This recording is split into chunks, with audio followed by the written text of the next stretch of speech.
Why you should limit your consumption of fast fashion. We're all familiar with the brand Shein and Fashion Nova. They're cheap, fast, and usually a great deal. However, while we're convinced we're getting a great deal, the cost is really being paid for by the planet and the overworked garment workers. The purpose of my presentation today is to persuade you to reduce your consumption of fast fashion and to look at other alternatives. I'm a credible source on this topic because I've done extensive research about it. And as someone who's also a consumer in our current fashion industry, you should care about this problem because it is not sustainable or ethical long term.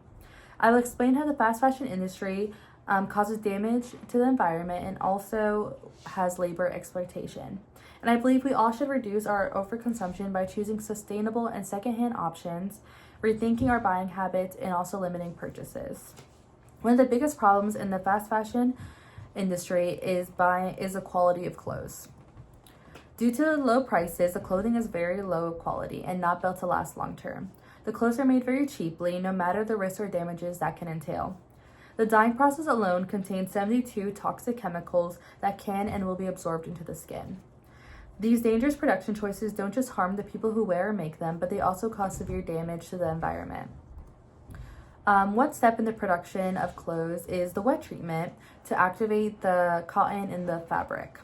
And it usually contains using a mass amount of water, bleach, peroxide stabilizers, and other harmful chemicals, resulting in more emissions being released into the water and into the air.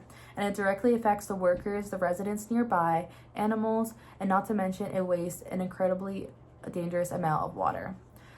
Yearly, the fast fashion industry wastes an estimated 93 billion cubic meters of water, which is enough water to also supply 200 million homes with water for a year. Beyond the damage to our environment, the fast fashion industry also relies on the exploitation of the underpaid and overworked garment workers.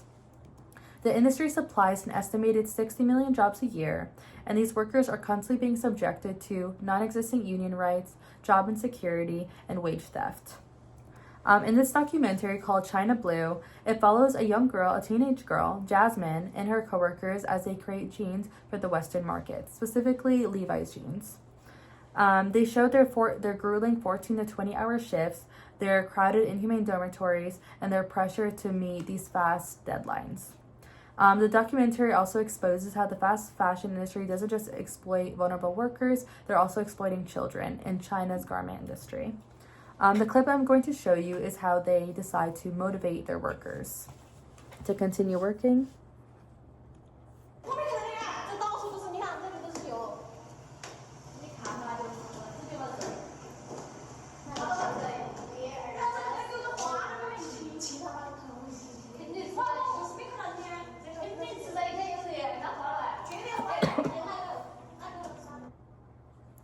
So obviously the clip details that, hey, if you don't want to deal with our poor and abusive conditions, then you will have a job.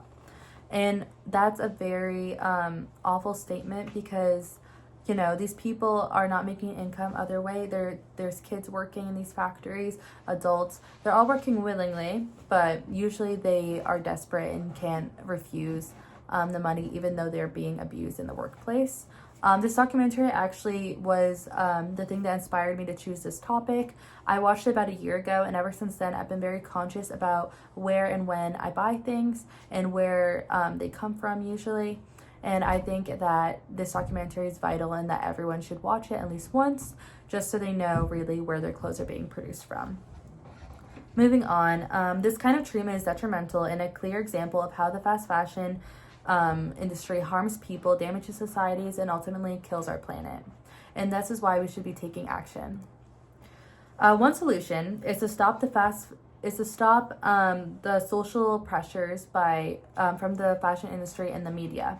One example of this is on popular platforms. TikTokers, influencers, YouTubers, etc. will post their wardrobes or their daily outfits, and we will usually not see a repeated article of clothing seen again from the time span of 3 to 4 weeks, which really signals to the viewer and the listener that they are not repeating the clothes or always have a new thing. And when consumers and viewers see that new thing, they usually want it. But however, that's not a sustainable or ethical way to live, and it's just usually will probably end up in a landfill by the end of the month or by the year. Another solution is to also focus on buying secondhand clothes. They're usually cheaper, often made with better fabric, and will cause less harm to the environment. I know price is a big factor as to why people choose to buy from brands like Shein, Fashion Nova, H&M, Zara, other fast fashion companies because they're cheap. But secondhand clothing stores like thrifts, Goodwill are a great resource as to where they can buy that same price clothing, but it will cause less harm, and it's more local as well. And if people were to do this, it could potentially reduce the negative environmental impacts like water waste and emissions by 20 to 30%. So I encourage you to resist social pressures by rewearing the clothes you have, and when you do need to buy something new, you consider buying it secondhand first. In conclusion, reducing our fast fashion consumption isn't just about clothes. It's about protecting people and our planet by shopping more sustainably and ethically. The nature of this problem is that the fast fashion industry causes extreme damage to the environment while exploiting their workers. This industry relies on their prices and the social pressures to consume to be successful. An effective solution is for us to push back by buying clothes secondhand and buying more sustainable options. Exploitation of workers and damage to our planet are the real cost of what we wear. So I hope this inspires you to buy less, buy better, and rethink the clothes in your closet and where they come from. Thank you. And these are my references. Thank you so much for listening.